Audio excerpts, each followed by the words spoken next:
Sometimes we hear stories about amazing people doing amazing things, or perhaps better put, ordinary people doing amazing things. They've either started a movement that is making a complete difference in the world, or they've invented a product or a company or something that is doing some real good and changing the world. And the question sometimes is raised for some of us, yeah, but how do we make a difference in the world?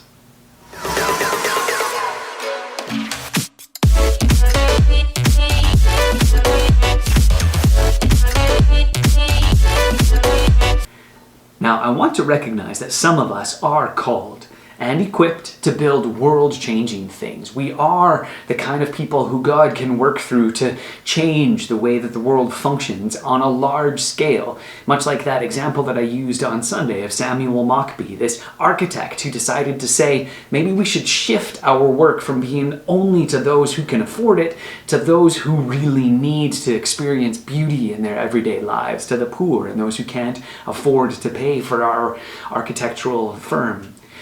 But there's also a sense in which all of us are called to make a difference, and we are all placed to do so in particular spots. Now, while many of us are not necessarily placed in positions where we can have that world-changing impact, this instruction from Jeremiah is still so useful to us, where Jeremiah just simply says to those people who are in exile that they should build houses, and they should settle down, that they should plant gardens and eat what they produce, that they should marry and have sons and daughters, find wives for your sons, and give your daughters in marriage so that they too may have sons and daughters, to increase in number there, not to decrease. Also to seek the peace and the prosperity, or the shalom, as we talked about on Sunday, of the city to which I have carried you into exile, to pray to the Lord for it, because if it prospers, you too will prosper. One of the amazing things about this particular statement and this particular way of looking at our work and our life in this particular place is that they're so simple.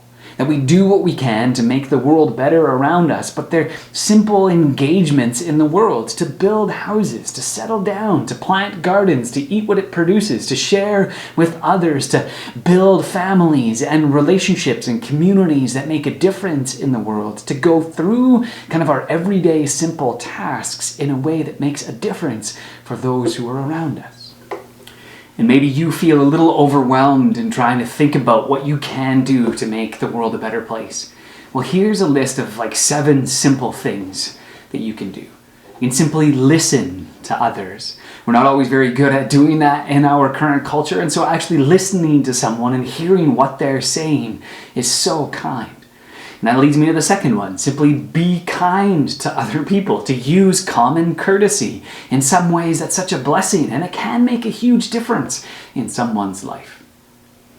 Thirdly, to give to others with no strings attached, not trying to get something for yourself or trying to direct where it's being used, but simply to give out of the goodness of your own heart, and maybe even just for the good of the other person. Fourth, to be a good neighbor, to care for the people that are around you, to actually concern yourself with the things that concern them. To volunteer of your time or money is another option. To write notes of thanks to other people. I mean, I'm sure there's other things that you could come up with, but primarily, I think one of the main things that we can simply do is use the skills that we have for good, to do good things to those who are around us, and sometimes just in simple ways throughout your everyday life, to do good to those who are around you.